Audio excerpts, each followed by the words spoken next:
Baik, kita lanjut. Ini bagian terakhir ya.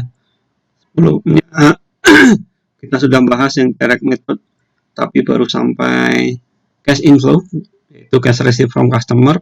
Sekarang kita move ke bagian berikutnya, yaitu cash outflow, cash keluar, cash payment ya. Yang pertama, cash payment for merchandise. Ini adalah yang utama, karena ini kaitan sama bisnis perusahaannya.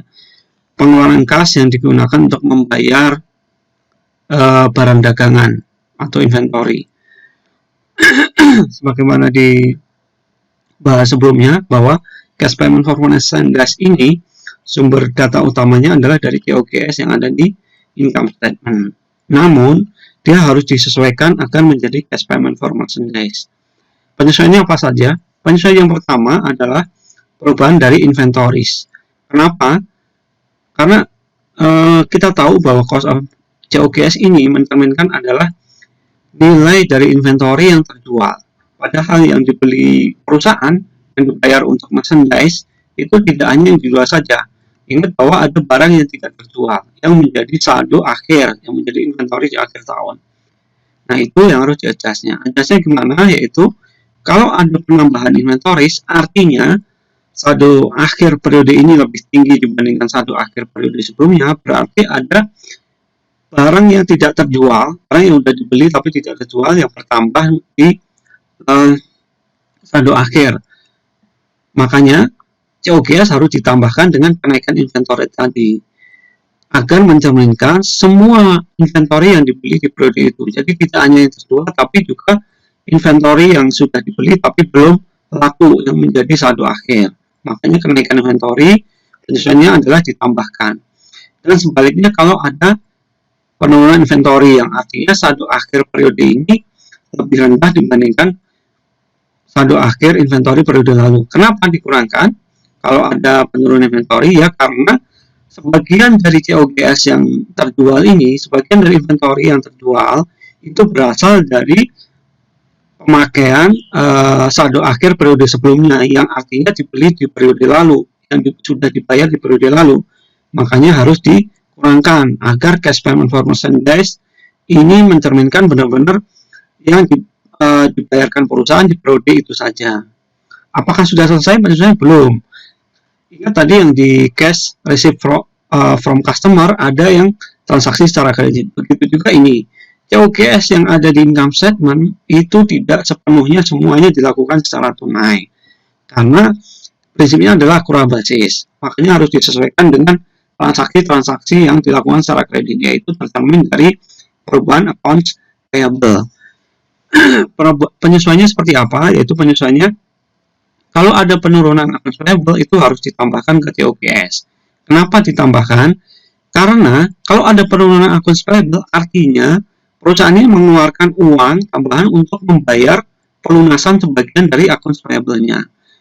Itu sama juga dibayarkan sebenarnya accounts payable kan untuk membeli merchandise sebelumnya. Makanya COGS perlu ditambahkan dengan penurunan accounts payable agar mencerminkan semua cash payment yang dikeluarkan oleh perusahaan periode itu. Bagaimana kalau ada accounts payable yang bertambah?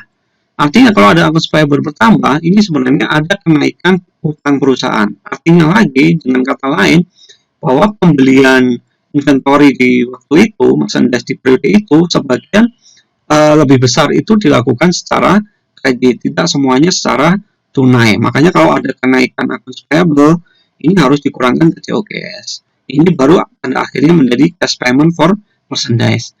Dari ilustrasi, ini di income statement tertulis COGS-nya 790. Tapi ini adalah baru COGS, belum cash payment for merchandise. Kita lihat bagaimana penyesuaiannya. Penyesuaiannya tadi yang 750 dikurangi dengan kenaikan inventory karena di comparative balance sheet ini ada kenaikan inventory sebesar 8.000. Adjustment berikutnya adalah terkait accounts payable. Ternyata di comparative balance sheet-nya ini ada penurunan sebesar 3.200.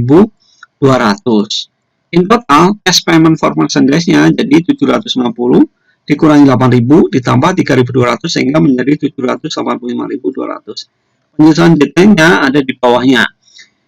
Penyesuaian 8.000 yang dari inventories, yang penurunan ini mengindikasikan ya, penurunan 8.000 di inventories mengindikasikan bahwa inventory yang terjual melebihi harga melebihi inventory yang dibeli sebesar 8.000.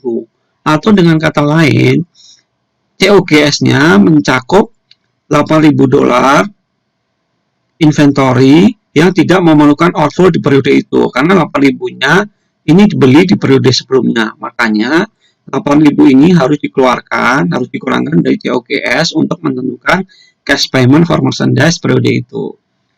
Untuk accounts payable penyesuaian nambah 3.200, penjelasannya adalah penurunan accounts payable sebesar 3.200 mengindikasikan bahwa pembayaran tunai untuk merchandise sebesar 3.200 lebih besar dibandingkan pembelian secara kredit periode lalu, sehingga nilai 3.200 penurunan accounts payable harus ditambahkan karena yang COGS-nya belum mencakup nilai 3.200 untuk pelunasan accounts payable-nya, makanya perlu ditambahkan. Itu cash outflow yang pertama, cash payment for merchandise. Kita lanjut ke cash payment yang berikutnya, yaitu yang operating expenses. Sebagaimana disebutkan tadi, operating expenses yang dicatat di sini hanya khusus yang cash expenses. Untuk yang non cash expenses yang seperti depresiasi tidak dilaporkan di sini. Selain itu juga ada penyesuaian. Penyesuaiannya apa? Penyesuaiannya yaitu disesuaikan dengan accrued expense payable. Kenapa? Karena yang di income statement ini lagi-lagi kan prinsip accrual. Prinsip accrual ini melaporkan tidak hanya yang dibayar secara tunai, tapi juga yang belum dibayar tapi sudah menjadi kewajiban periode itu. Makanya harus disesuaikan dengan accrued expense payable. Ini contohnya interest payable, seperti itu ya. Nanti ada sendiri sih interest payable, tapi ada yang payable ya, yang expenses payable.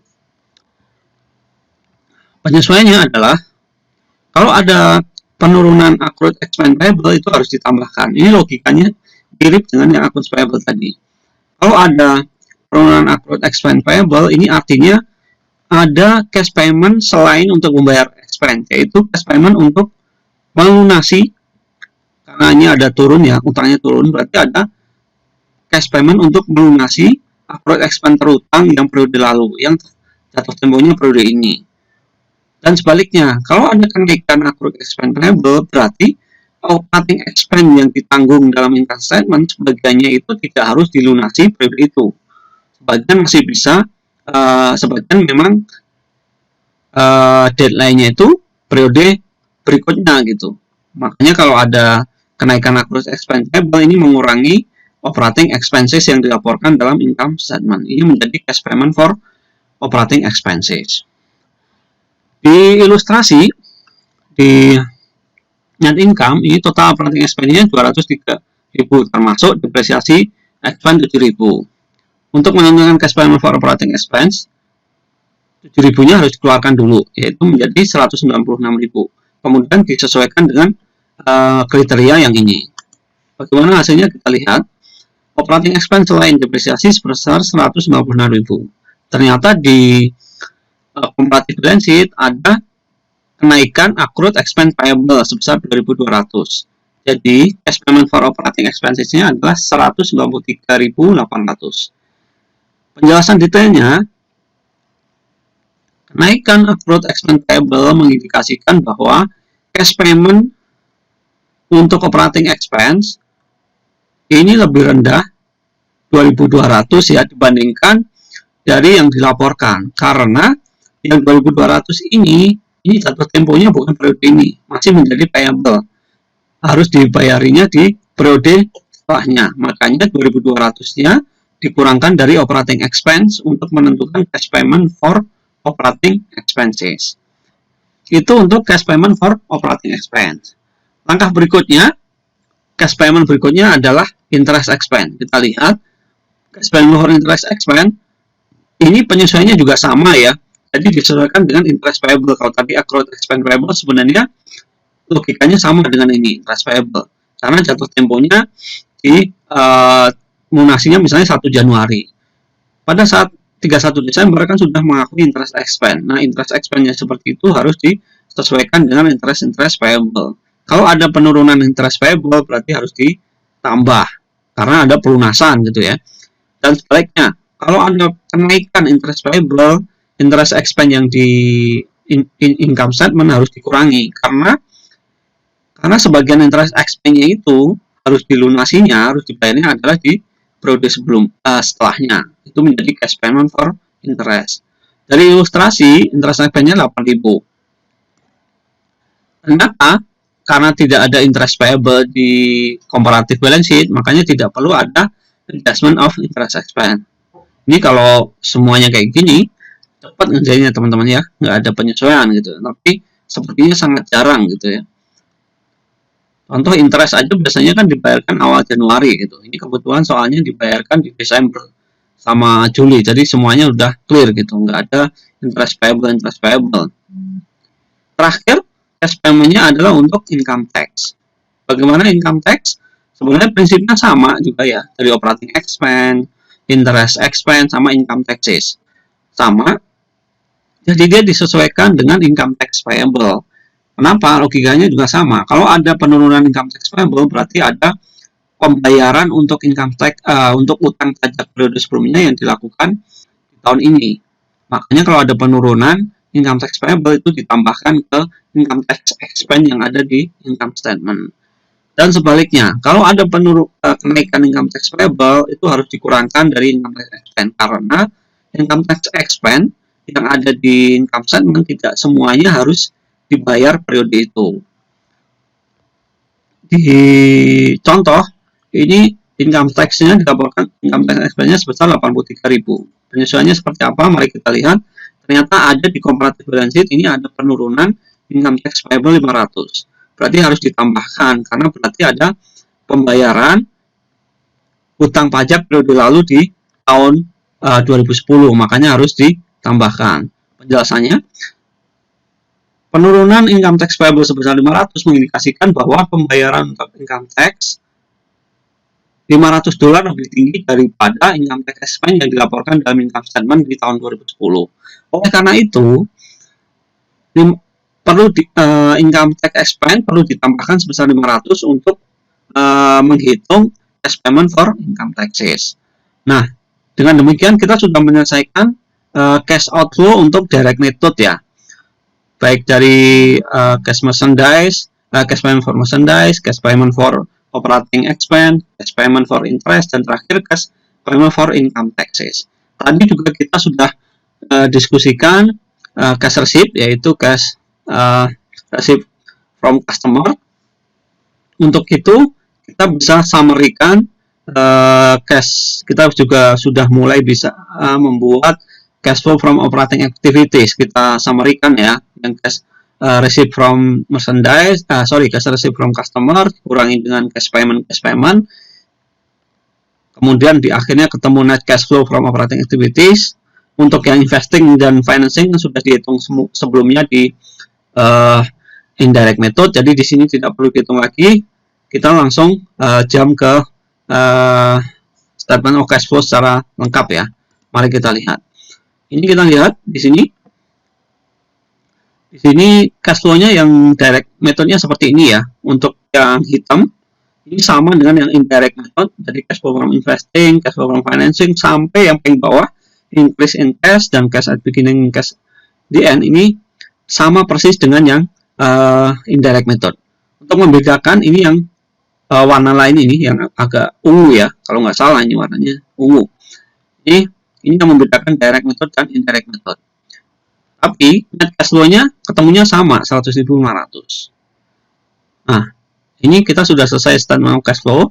Namun biasanya kalau membuat cash flow dengan direct method ini juga diminta untuk membuat schedule, suatu tabel gitu ya, tabel tambahan di bawah bagaimana perhitungan rekonsiliasi antara net income dengan cash flow. Jadi gampangnya kalau kita membuat direct method, kita juga diminta membuat semacam tabel yang menggambarkan kalau dibuat indirect method seperti apa gitu ya. Ini ada tambahan schedule reconciling net income with cash. Kalau kita lihat ini isinya sama dengan indirect method ya. Indirect method kan seperti ini. Dari net income, adjustment to reconcile net income to net cash. Depresiasi, ditambahkan, dikurangi gain on sale, dan seterusnya. Ketemu net cash flow from operating activities. Inilah mengapa salah satu alasan 99% dari yang disurvei perusahaan ini menggunakan indirect method. Karena kalau sudah pakai indirect method kita perlu bikin schedule tambahan. Sementara kalau pakai direct method perusahaan ini tetap diminta membuat juga indirect method, jadi double kan, 2 kali kerja. Ini juga salah satu penjelasan tambahan kenapa direct method itu tidak disukai gitu ya. Oke, mudah-mudahan cukup jelas. Itu untuk cash flow ya. Laporan cash flow kita sudah menyelesaikan indirect dan direct method, tinggal kita perbanyak latihan ya. Terakhir sebelum kita lanjut latihan, ini ada materi sedikit lagi. Saya ngambilnya sebenarnya dari buku ISO ya, untuk yang bab bukan bab terakhir ini, sesi terakhir ini cuma sedikit informasi tambahan untuk analisis. Jadi di direct maupun indirect kita sudah ngitung net cash flow from operating activities. Apakah artinya perusahaan cukup ya? Cukup dengan besaran dana segini, 100.000 ini, apakah ini sudah cukup baik bagi perusahaan? Nah, itu yang perlu kita analisis lebih lanjut dengan metode berikutnya. Metode berikutnya kita akan membahas terkait dengan yang disebut dengan free cash flow. Ini biasanya di manajemen keuangan nanti diperdalam ya. Saya kurang tahu apakah teman-teman sudah dapat atau belum, tapi ada istilah free cash flow di sana. Mari kita lihat. Ini sedikit aja sebenarnya free cash flow ini. Sumbernya dari buku ISO, jadi teman-teman bolak-balik lagi di ISO ya, jadi bukan dari Warren. Apa itu free cash flow? Sebelum ke sana, pengantarnya adalah seperti ini. Kita tadi sudah ngitung net cash flow provided by operating activities. Cuman sayangnya nilai yang ada di cash flow statement tadi, yang operating activities tadi, belum bisa menggambarkan berapa sih perusahaan yang harus sediakan gitu ya, investasikan untuk menjaga operasinya tetap berjalan sebagaimana business as usual gitu ya, untuk mempertahankan current level operation. Untuk berjalan normal itu kan perusahaan tidak cukup hanya operating expenses saja kan ya. Di suatu waktu perusahaan ada overhaul, ada harus ganti aset gitu ya, biar perusahaan berjalan normal seperti biasa. Selain itu, perusahaan juga dari operating cash flow itu belum tergambar kebutuhan cash flow-nya, cash flow untuk membayar dividennya. Makanya dikenalkan istilah free cash flow. Jadi free cash flow itu menghitung dari operating cash flow perusahaan, berapa sih yang tersedia untuk perusahaan apabila pengen menggunakan untuk membeli aset-aset yang PPE ya, terutama property plant and equipment, agar aktivitas bisnis itu berjalan pada level saat ini gitu, mempertahankan tingkat operasi yang sama. Selain itu juga cash flow-nya cukup untuk membayar dividen bagi perusahaan. Buat pemegang saham perusahaan. Rumusnya free cash flow ini adalah dari tadi net cash provided by operating activities, jadi dari net cash flow from operating activities yang tadi kita hitung baik direct maupun indirect dikurangi dengan capital expenditure. Capital expenditure artinya di mana biasanya ada di bagian investing. Kemudian dikurangi lagi cash dividend. Ini cash dividend aja ya, share dividend nggak dimasukkan karena share dividend tidak ada cash outflow di sana. Cash dividend dapatnya dari mana? Dapatnya adalah dari aktivitas financing. Jadi sebenarnya dari statement of cash flow sendiri sudah mencukupi untuk menghitung free cash flow. Contohnya, biasanya positif free cash flow itu dipandang bagus gitu ya. Perusahaan yang memiliki free cash flow cukup itu artinya perusahaan dapat mendanai pendanaan untuk pertumbuhan perusahaan di masa datang. Begitu juga cukup untuk membayar hutang-hutang yang akan jatuh tempo, membayar dividen, dan juga ada fleksibilitas keuangan gitu ya. Jadi tidak cukup hanya operating cash flow-nya positif, tapi free cash flow-nya harus positif. Ini contohnya, ada statement of cash flow suatu perusahaan gitu ya. Ini diringkas saja, cash provided by operating activities ini sebenarnya sama. Net cash flow from operating activities gitu ya, 17.451. Dan ini yang dari investing ada pembelian property and equipment 3.869. Kemudian pembelian ini investasi ya, non-controlling interest, dan pengambil alihan perusahaan lain 17.439. Ini juga bagian dari investasi. Kemudian di bagian financing ada cash paid for dividend. Ingat ini hanya sebagian, jadi tidak lengkap. Yang aktivitas financingnya nggak ada secara lengkap. Free cash flow-nya berapa? Free cash flow-nya kita hitung dari operating activities dulu 17.451 dikurangi dengan pengeluaran untuk pembelian PPE atau fixed asset gitu ya, untuk mempertahankan current level, bukan untuk expanding ya, tapi hanya untuk mempertahankan tingkat yang ada sekarang sebesar 3869. Dari sini dikurangi lagi cash dividend. Cash dividendnya ada 6253. Ketemu free cash flow-nya 7.329. Ini berarti positif, cukup bagus gitu ya, masih ada space perusahaan untuk membayar hutang berikutnya dan seterusnya gitu ya. Makanya sering dipandang bagus gitu kalau ada free cash flow. Demikian materi cash flow kita sampai di sini. Mudah-mudahan cukup memancing teman-teman untuk belajar lebih lanjut ya, karena saya yakin tidak cukup teman-teman hanya mendengarkan atau menyimak video ini. Teman-teman harus praktek sendiri gitu ya, latihan soal, baru ketahuan nanti sulitnya di mana. Baik, nanti kita diskusikan lebih banyak. Terima kasih. Kita lanjutkan bahasan berikutnya ya. Dan sepertinya ini materi terakhir di periode kali ini. Kita mudah-mudahan ketemu lagi di video berikutnya dengan konteks dan sesi, mungkin juga mata kuliah yang lain. Terima kasih.